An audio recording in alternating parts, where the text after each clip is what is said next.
Muito bem, sejamos muito bem-vindos. Este que vos fala é o Prof. Léo Vet e esse é o Reforça Vet. Você chegou até aqui, você chegou no primeiro vídeo do canal. Então a gente já pede aquela força, se inscreva, mantenha o sininho ativado para que você possa ser notificado de outros vídeos caso goste do conteúdo. E o objetivo é então trazer videoaulas relacionadas a temas de medicina veterinária. E o primeiro vídeo, então, inaugurando o canal, é o vídeo que nós vamos falar da encefalopatia espongiforme bovina, então a vaca louca. E nós trouxemos aqui uma mascote para a gente aqui, ó. Esse assunto que de vez em quando volta aos noticiários a nível de Brasil.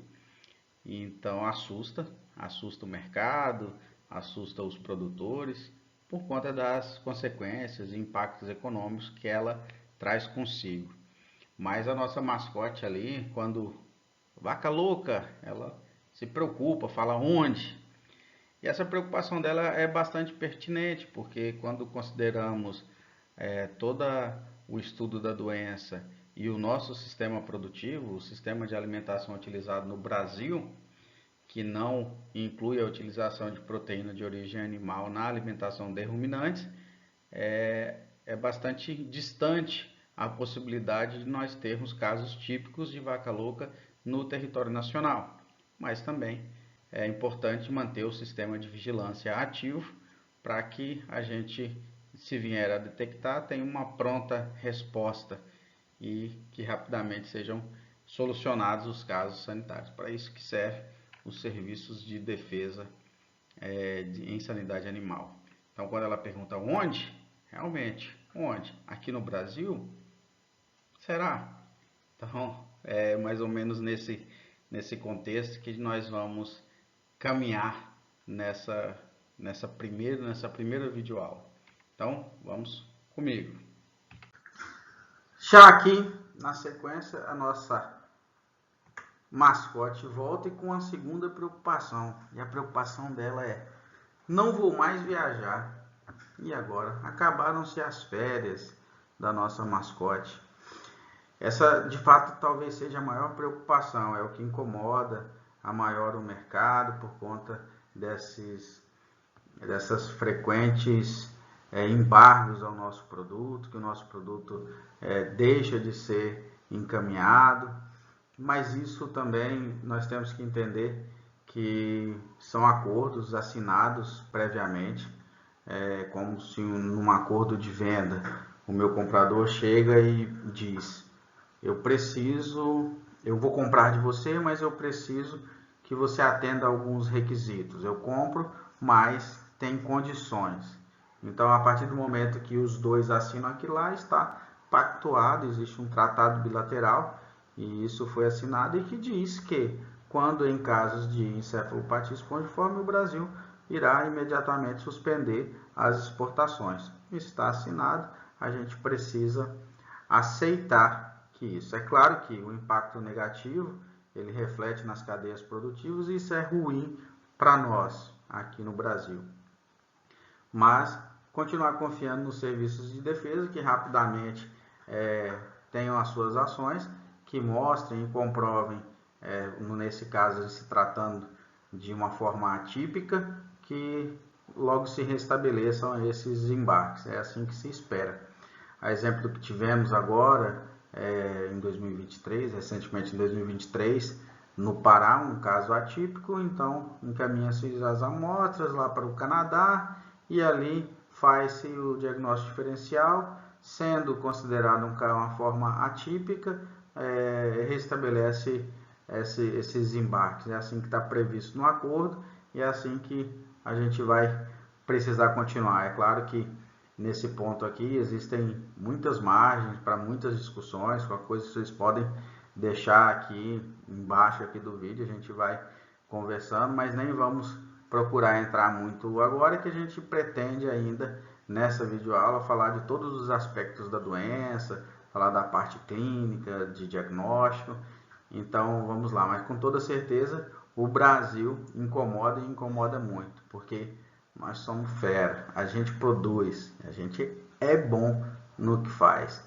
Então com toda certeza o mundo olha para a gente com um certo receio, mas deveria olhar na verdade com braços abertos, porque nós vamos produzir alimentos e vamos continuar alimentando. Então a preocupação da nossa vaquinha lá, não vou mais viajar, nós vamos dizer para ela rapidinho, o nosso sistema produtivo no Brasil traz com um risco insignificante para a encefalopatia espongiforme na forma típica, que de fato seria o problema. Então, esses casos atípicos que encontram de vez em quando aí, relacionados à senilidade dos animais, né, que acabam por passar por uma degeneração espontânea, uma mutação espontânea da proteína, eles não trazem muitos transtornos e logo você já poderá viajar novamente, viu, minha querida? Fica à vontade. Vamos seguindo aqui. Pedindo, então, novamente, para que vocês se inscrevam no canal. Então, Prof. Léo Vet, lá no canal do YouTube, é onde a gente vai estar começando a postar e colocar esses vídeos lá com uma certa periodicidade, se assim, né, for o caminhar das ações aqui. Então vamos lá, se inscreve lá, viu? Então, como definição, aí nós trouxemos a nossa mascote, ela vai nos acompanhar no dia de hoje. Então, como definição, encefalopatia espongiforme, uma doença neurodegenerativa, só para a gente tomar nota de detalhes.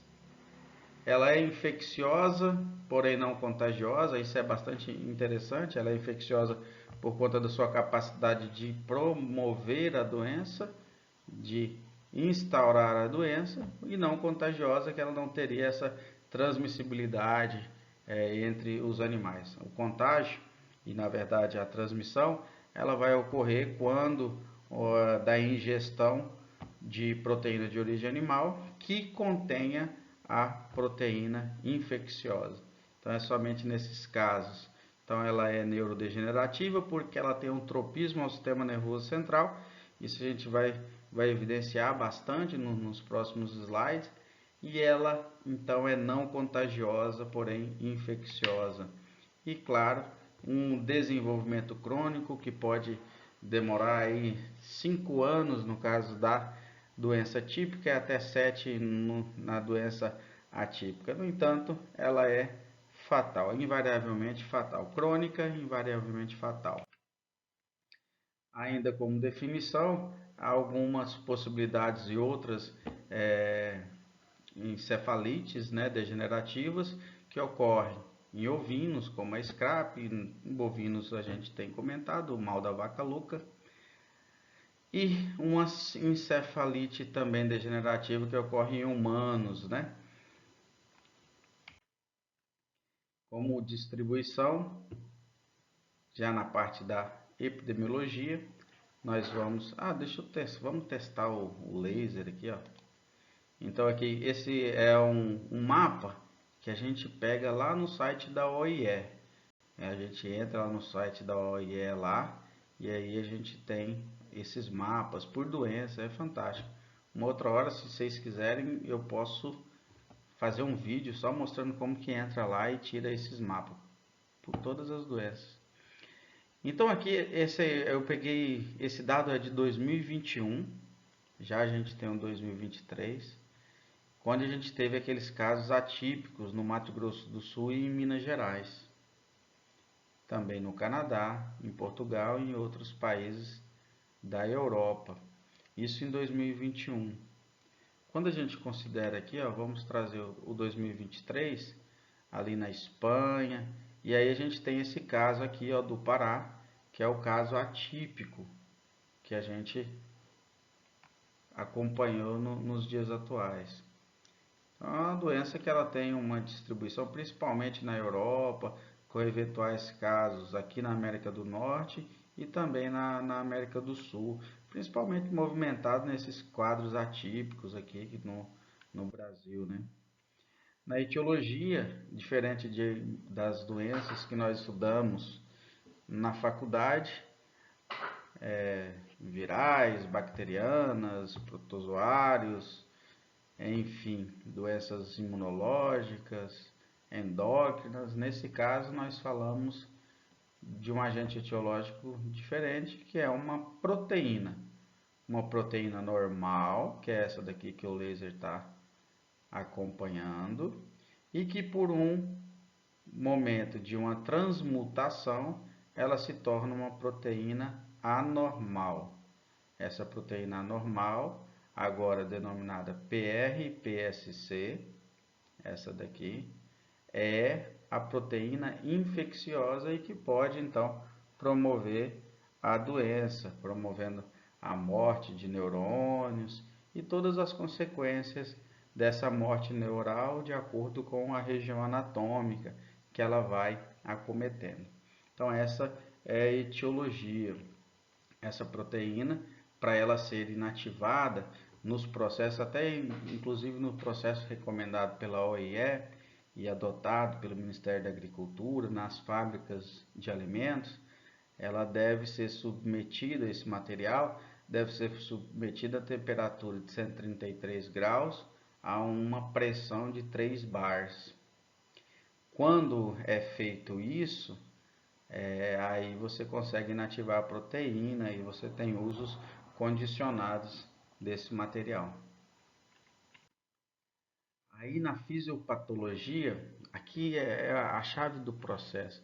Interessante que a gente estuda na faculdade as disciplinas de forma fragmentada, para depois lá na frente algum professor bondoso poder juntar elas para a gente numa disciplina profissionalizante e passar um cimento ali para a gente juntar todas elas.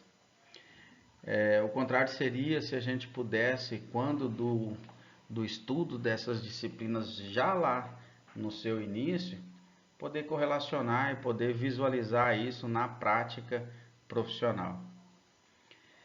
A exemplo disso, a gente considerar a fisiopatologia. Imagine que a partir da ingestão, trato digestivo aqui no laser, ó, a partir da ingestão, você tem então o comprometimento das placas de Peyer, ali, né, sistema nervoso entérico, e aí via ascendente vão por gânglios mesentéricos, pode pegar os nervos esplânicos aqui, ó, nervo vago, ao passo que, de forma ascendente, essa proteína via neural, via axônios de neurônios aqui, ó, ela vai conseguir se estabelecer chegando até a medula espinhal.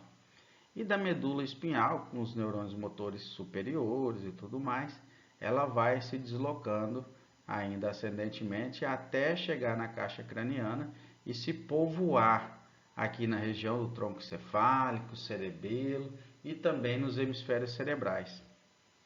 Da fisiologia, nós entendemos que o controle da motricidade, dos movimentos, ele advém de ordens que saem daqui do laser, aqui, ó, no córtex motor, passam pela ponte, recebem novas ordens aqui no cerebelo, né, que é o aprimoramento dos movimentos, e depois ela chega até a musculatura. Então a ordem parte daqui.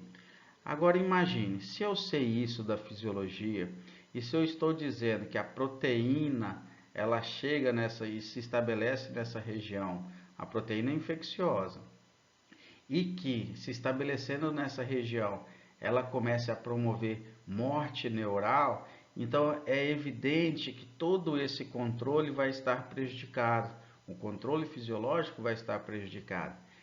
Consequência disso são os sinais clínicos, que quando a gente chega ali, a gente vai falar em incoordenação, a gente vai falar em ataxia, tremores, fraqueza muscular, um animal que tem dificuldade em se manter numa postura antigravitacional adequada. Tudo isso é reflexo da quebra daquela harmonia fisiológica. Por isso, entender a fisiologia dentro de um contexto clínico facilita demais a vida do profissional. Mas em breve nós vamos ter conteúdos específicos de fisiologia, eu me comprometo aqui a estar trazendo. Mas voltando aqui para a encefalopatia espongiforme, então nós temos esse processo desencadeado e olha só que imagem bacana. Ela mostra o local de predileção, né, o tropismo maior dessa proteína e onde ela se estabelece. Então veja, ó, cerebelo está aqui, ó, que faz o aprimoramento dos movimentos. O tronco encefálico, né, que já seria a hipófise, né, e tudo mais, aqui para baixo, né, o assoalho do terceiro ventrículo, e aqui hipotálamo. Então até o sistema límbico, o hipotálamo está aqui, ó, comprometido, e também a parte dos hemisférios cerebrais. Então a parte do córtex motor estaria aqui nessa região, ó, do lado do somato sensorial, na parte do sensorial aqui, ó. Então nós temos todo essa predileção para fixação. Aí aqui é interessantíssimo porque quando nós formos falar lá da parte do diagnóstico, nós vamos dizer que a região ótima para o diagnóstico, ela é a região do óbex. E a região do óbex, na pesquisa, né, das lesões da proteína, né? E aí nós vamos dizer que o óbex que ele vai estar bem aqui, ó, bem no assoalho, onde se encaixa o cerebelo. Então tá aqui o cerebelo, aonde ele se encaixa no tronco cefálico. Nós vamos ter um Vzinho aqui, ó, que nós vamos ver numa outra imagem muito bem. E aí vai dizer que essa é a região ótima. E tá aqui explicado, tá aqui evidenciado o porquê. Tá aqui, ó. Então esse é a explicação do material. Quando disser veterinário, você vai ter que colher essa região aqui. O cara do laboratório vai dizer assim para o veterinário: colhe essa região aqui, porque aqui é mais fácil, aqui é mais garantido. Mas essa imagem aqui mostra para o veterinário por que ele vai ter que colocar essa região lá dentro do frasquinho e mandar para o laboratório. Tá entendido isso? Vamos seguir então. Aí, na sequência, então, lá, a partir da ingestão via neural, ela vai ter acesso à medula e chega ao cérebro. Por ser resistente às proteases, perceba, ela é uma proteína do organismo do animal. Ela é uma proteína animal do organismo do animal. Então, ela não é reconhecida como um agente estranho ao sistema imunológico. O sistema imune não desenvolve uma resposta pró-inflamatória, até mesmo é visto isso nas lâminas, a ausência dessa resposta pró-inflamatória. E aí ela fica à vontade para determinar a sua patogênese e determinar a morte neural. Fazendo isso, ao início dos sinais clínicos, a partir do início dos sinais clínicos, a morte costuma acontecer entre 3 semanas e 6 meses, período relativamente longo, né? Sendo que o período de incubação aqui, também é grande. Olha só, 5 anos na forma clássica, 7 anos na forma típica. Detalhes que a gente também já comentou anteriormente. Aí, como sinais clínicos, como a gente tinha comentado, essa perda de postura antigravitacional, esse comprometimento o animal conseguir se manter,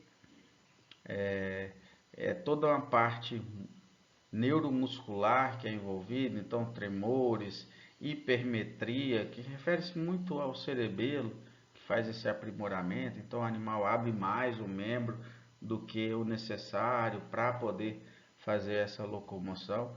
Toda essa postura imprópria é consequência de um comprometimento neurológico.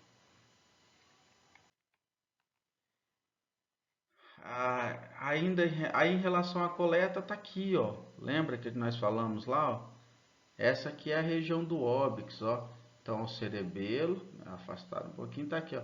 A região do óbix. Agora na próxima imagem o cerebelo vai estar ausente e aí a gente vai observar isso melhor. Mas dizer nessa ponto aqui que o Sistema Brasileiro de Controle e Prevenção da Encefalopatia Espongiforme está atrelado a outros programas como o das pesquisas de doenças com sintomatologia neurológica.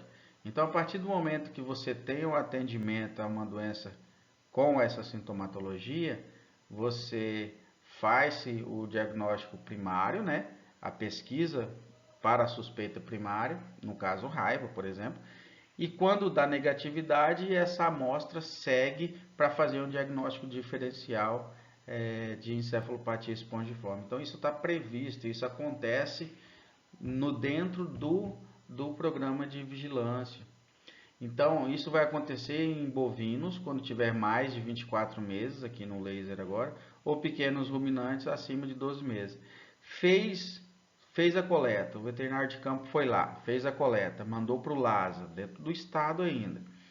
Aí o estado faz a imunofluorescência direta e a prova biológica e negativo para raiva, beleza. Se for bovino e tiver mais que 24 meses ou pequeno ruminante com mais de 12 meses, esta prova que foi negativa na imunofluorescência direta, ela vai seguir para um laboratório de referência, um laboratório federal de defesa agropecuária, para poder fazer o diferencial de encefalopatia espongiforme. Então, hoje já acontece esse caminho na determinação do diagnóstico. E aí aqui sim a figura que foi prometida. Então tá aqui a região do óbix, ó. Aqui bem no laser aqui, ó. Tá aqui onde foi colocado, foi feito aquele retângulozinho lá, né? Então tá beleza. Tentei fazer uma coisa com o laser aqui, mas não consegui. Enfim, então é essa região aqui, ó. Tá bom? Vai ser congelado, né, se o período de envio for maior que 24 horas. Esse menos 20 é a temperatura de congelamento dos nossos refrigeradores convencionais domésticos. Então, se o período para envio for maior que 24 horas, ele deve ser congelado. Ainda no diagnóstico, então, uma lâmina, né, histologia, determinando a formação dos vacúolos, ó. Então, os vacúolos no neurópilo, então você tem a célula, né, com núcleo normal, neurônio e tal, beleza. E aí começam-se as formações vacuolares, ó, no neurópilo. E aí isso vai é, tirando o suprimento, o aporte de oxigênio, o aporte de nutrientes e vai acabar por determinar a morte de neurônios. É aí onde a sintomatologia vai se estabelecer. Tudo bem. Dentro dos programas sanitários, são considerados alguns pontos. Então, nós temos aqui, ó, dentro de todos os programas sanitários, nós temos as fases de controle, erradicação e zona livre. Fase de controle, quando o número de casos está muito alto, essa linha refere-se ao número de casos. Então, quando o número de casos é muito alto, nos cabe apenas controlar. A partir do momento que eu implemento as minhas medidas, vacinação, controle de trânsito, e o número de casos começam a reduzir, eu passo para uma segunda fase do programa que é erradicar. Falou, agora já compensa eu erradicar, porque o número de casos é muito reduzido. Então eu tenho outras medidas agora de erradicação. Beleza. O número de casos continua caindo e quando eu termino a fase de erradicação, ou seja, eu não tenho mais, então trata-se agora de uma zona livre. Então agora eu estou em uma zona livre. E nessa zona livre, as minhas ações são ações de vigilância, para que eu não tenha a ressurgência, o ressurgimento de uma doença já controlada, já erradicada, ou mesmo a introdução de uma doença exótica, como o caso da BSE é para nós. E aqui nós teríamos o estabelecimento do risco, igual já foi comentado, que o risco é insignificante para a encefalopatia espongiforme bovina. Dentro do sistema brasileiro de prevenção, e aí nós vamos ter esses pontos. Basicamente, ó, aqui é o que é fácil de entender. Isso aqui resume toda a legislação de EEB, todo o sistema. Veja, vamos trabalhar. Então, nós estamos na fase de zona livre, nós temos risco insignificante, temos que prevenir a entrada, a introdução desta que é uma doença exótica. Como que eu faço isso? Então, eu posso fazer isso, e faço, né? Está previsto. controle da importação de animais, de produtos de origem animal. Então eu faço monitoramento, controle dessas importações. Faço vigilância em 3 pontos. Na propriedade rural, fazendo os feed check, então o Serviço de Defesa dos Estados vai periodicamente nas propriedades e faz o feed check, que basicamente é você ir lá, pegar uma alíquota, uma amostra da ração que é fornecida aos animais, coloca nesse frasco um extrator, desculpe, e esse extrator ele vai retirar a fração proteica ali de origem animal. Se você ir com uma fitazinha, você coloca lá e ele vai te dar indicativo se há presença ou não. Se houver a presença, e outras medidas são disparadas para aquela propriedade. Os animais são identificados individualmente, são brincados e eles são acompanhados até o final da sua vida. E quando chegam no frigorífico, ainda são coletados o tronco encefálico e enviado para análise. Beleza, então, propriedade rural, um elo. Segundo elo, nos laboratórios, onde já é feito aquele caminho que a gente falou, atrelado às doenças neurológicas, aos atendimentos das doenças neurológicas. Então, é feito o diagnóstico diferencial, o laboratório como sendo o segundo elo. E um terceiro elo que é nos frigoríficos. Nos frigoríficos, onde faz coleta do tronco encefálico em animais suspeitos, encaminhados para análise, e também, importantíssima, a retirada do MRE, que é o material de risco específico. Vamos ter um slide ali mostrando um material de risco específico. A partir do momento que a proteína ela se estabelece no sistema nervoso central, ela ainda promove uma distribuição, ainda é possível um globo ocular, a parte do ilho distal, alguns retrofaríngeos, ele faz uma distribuição. Então isso é considerado material medula espinhal, né? Todo o material cerebral é medula espinhal. Então é feita a retirada desse material no frigorífico para evitar ainda maior, né, uma maior segurança desse produto. Beleza, então esse é o terceiro elo, laboratório, frigoríficos e propriedades. E para finalizar, com aí medida de mitigação de risco é o que é realizado ao nível de fábrica, né? Fábrica dos alimentos de ruminantes e também na fábrica de alimentos para não ruminantes.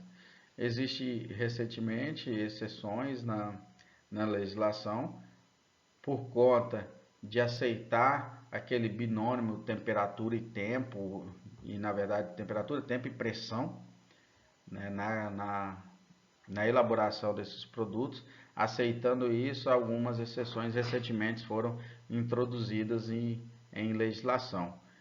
Lácteos, farinha de osso calcinada, derivados de pele, couro e ovo em pó. Então, essas são algumas exceções. Aqui na fábrica de alimentos para ruminante, os rótulos devem sair com aquele dizer